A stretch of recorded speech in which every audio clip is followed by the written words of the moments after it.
Capítulo 11. Movimiento subterráneo. El laberinto, una enorme red de túneles mágicos que se extienden a través del planeta, conectando cualquier lugar del mundo entre sí, incluso entre planos existenciales diferentes, cuentos como el infierno cristiano, hogar de demonios y ángeles caídos, así como también era un punto de acceso al paraíso, tierra natal de los ángeles. A la Duat, donde habitaban los dioses egipcios. O incluso el mismísimo Tártaro, la prisión inexpugnable. El laberinto había sido creado milenios atrás por el mítico inventor Dédalo, un hijo de Atenea y el mayor inventor en la historia de la humanidad, siendo únicamente igualado por Arquímedes, quien era un hijo de Hefesto. Leonardo da Vinci, un tardío hermanastro de Dédalo, pues también era hijo de Atenea. Albert Einstein, quien era en este caso un protegido y subordinado director de Azazel, y finalmente por Stephen Hawking, el único mortal en milenios cuya mente brillante había sido reconocida en todo el planeta, inclusive por los arrogantes dioses o los ególatras demonios. Volviendo al laberinto. Este había sido creado originalmente debajo del Palacio de Nosos, antigua capital de Creta, para encerrar al temible Minotauro. Dédalo, junto con su hijo Ícaro, habían diseñado el laberinto de tal forma que él mismo tuviese una primitiva forma de conciencia propia, casi como si fuese un ser vivo, siendo capaz de intrincar sus pasillos, cambiar de ubicación las entradas y salidas o incluso de alterar el tiempo en su interior. Los siglos pasaron, el Minotauro ya no lo habitaba y el laberinto, viéndose libre de su propósito principal, continuó aprendiendo, fortaleciéndose, extendiendo sus pasillos y túneles mucho más allá de la isla de Creta. Si en sus inicios era considerado uno de los lugares más peligrosos de su tiempo únicamente por su temible habitante, ahora poseía esa fama por mérito propio. Pocos seres en el mundo eran capaces de recorrer sus pasillos de manera eficaz, pues el laberinto jugaba con sus mentes de tal forma que quienes lo recorrían acababan perdidos para siempre en su infinita oscuridad. Únicamente mortales con una vista muy especial o aquellos que tuviesen en su poder el hilo de Ariadna, podían recorrerlo casi de forma segura. Tras la muerte definitiva de Dédalo en el año 2008, el laberinto había sido presumiblemente destruido, pero 2 años más tarde, gracias a la hechicería de la bruja Pasífae, el tan temido laberinto de Dédalo había surgido nuevamente. En la actualidad, el laberinto era recorrido tan solo por los más valientes o los más perdidos de los habitantes paranormales del planeta. ¿Están seguros de esto? Ese lugar es muy peligroso, necesitan más entrenamiento, se quejó por enésima vez Perky al trío de jóvenes, quienes terminaban de alistarse para su incursión en el interior del laberinto. Aniki, estaremos bien, le volvió a insistir Issei, ya algo fastidiado por la preocupación mostrada por su hermano. No te preocupes Perky-sensei, Summer-san y yo nos encargaremos de que Issei no haga alguna estupidez, le aseguró con una sonrisa el rubio.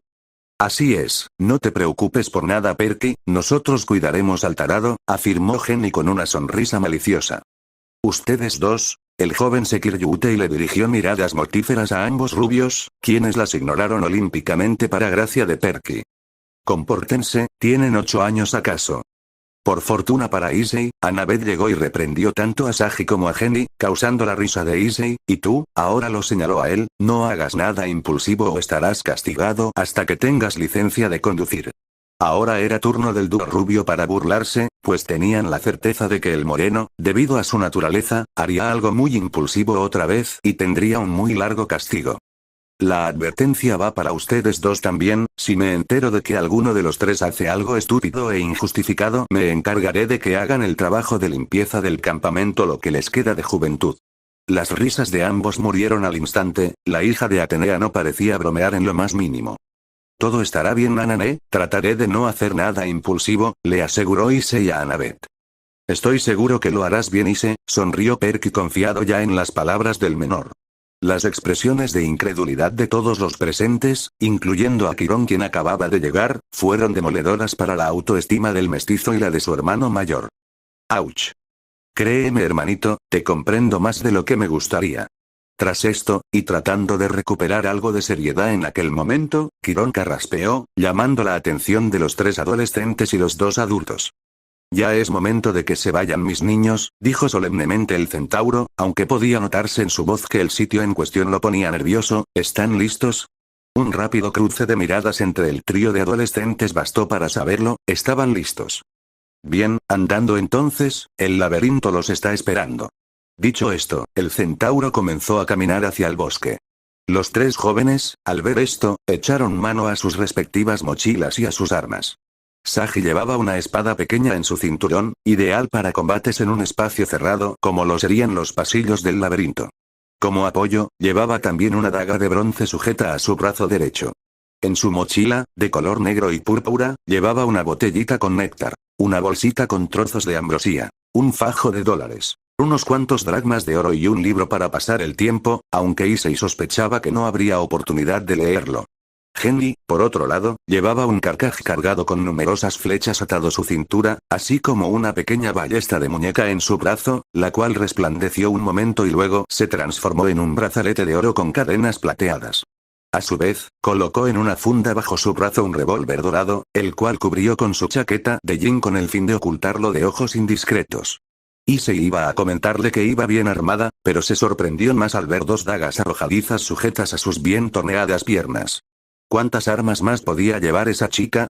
En su mochila, de color celeste, llevaba aún más flechas. Una gran cantidad de balas, demasiadas a opinión de Issei, las cuales tenían casquillos de bronce celestial, especialmente diseñadas para erradicar monstruos. Una botella de agua y un botiquín de primeros auxilios. Issei, por su parte, llevaba sus anillos / espada, seismos y atalasa en sus dedos, listos para entrar en acción cuando los requiriese. Su mochila, de color rojo carmesí, estaba cargada principalmente con comida y agua, siendo el encargado de llevar las provisiones suficientes para sobrevivir por unos días en aquel lugar. Tras tomar rápidamente sus cosas, el trío se apresuró a seguir al centauro hacia una de las entradas del laberinto. Caminaron en silencio unos 15 minutos, tras los cuales el grupo llegó a un enorme montículo de rocas apiladas de una forma que, visto desde cierto ángulo, recordaba a un puño gigante surgido desde el suelo. «El puño de Zeus», anunció solemnemente Quirón al llegar a la enorme roca. «¿El puño de Zeus? Más parece un montón de mierda de ciervo», dijo Nico D'Angelo, quien literalmente había salido de las sombras como si nada, dándole un leve infarto a Perky al ver al pálido joven aparecerse frente a ellos como si se tratase de un fantasma. No importaba cuánto tiempo llevase conociendo a su primo, siempre lo asustaba cuando salía así de las tinieblas.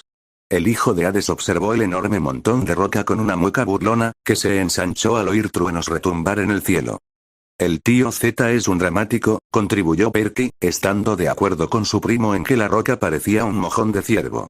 Nico, Perky, saben que al señor del Olimpo no le agrada que llamen de esa forma a la roca. Es solo una roca, ni que sea para tanto. Se quejó el rey de los fantasmas, siendo otra vez apoyado por el héroe del Olimpo. Quirón, viendo que no podría hacer cambiar de parecer al D'Angelo o a Jackson, simplemente soltó un suspiro y observó a los mestizos más jóvenes. Tengan mucho cuidado, el laberinto tratará de jugar con sus mentes en cada oportunidad que tenga. No bajen la guardia en ningún momento y no olviden su entrenamiento.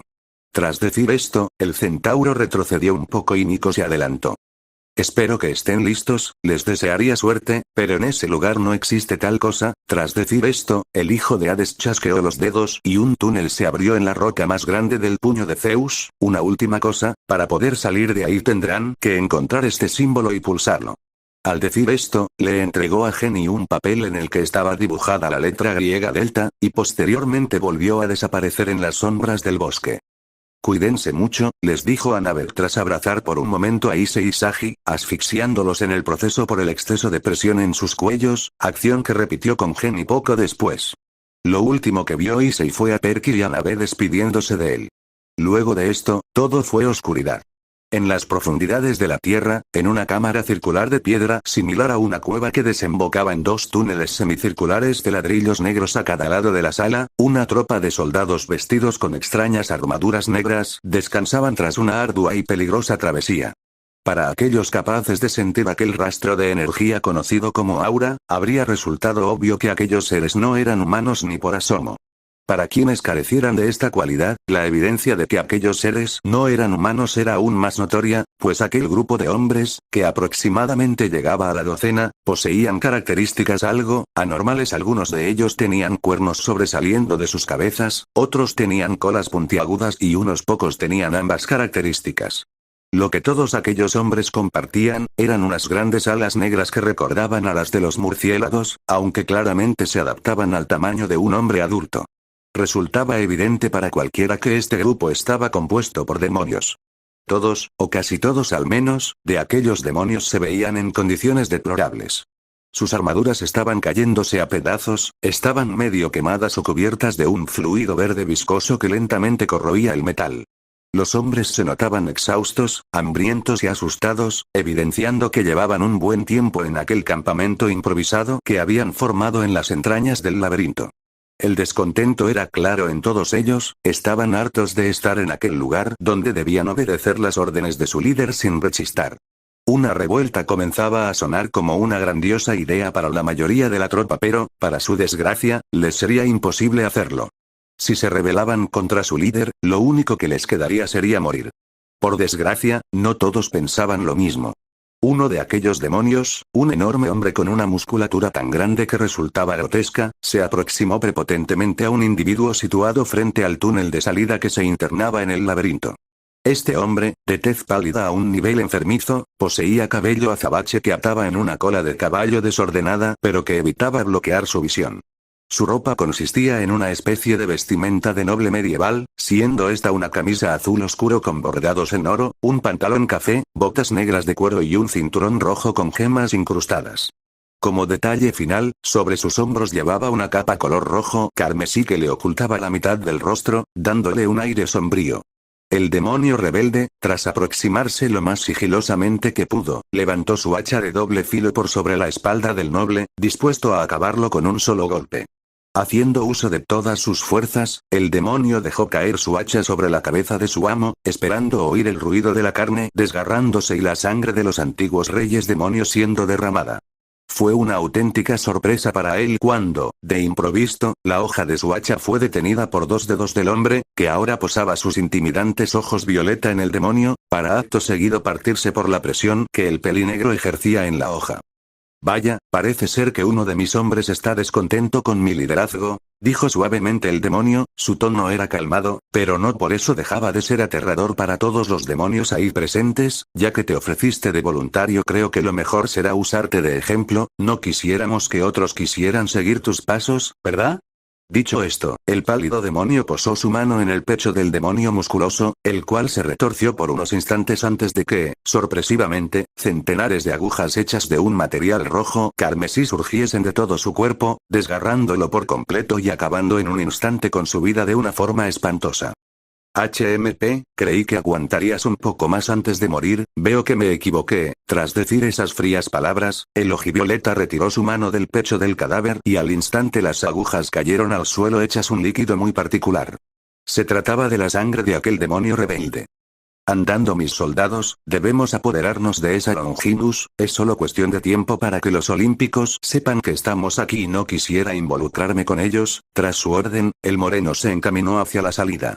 A los pocos segundos, los estupefactos demonios salieron de su estupor y, obedeciendo a quien era su líder, comenzaron a trotar hacia el túnel que conectaba aquella sala con el laberinto, perdiéndose al poco tiempo en la oscuridad. Oscuridad, aquella pequeña figura solo podía ver eso frente a ella mientras corría. Estaba agotada, ya había perdido la cuenta del tiempo que llevaba corriendo sin parar a descansar. Sus piernas ya estaban entumecidas por el esfuerzo pero no podía detenerse, si lo hacía, aquellos hombres la atraparían. Debía seguir corriendo, debía escapar de ellos pero, por sobre todo, debía encontrar a él.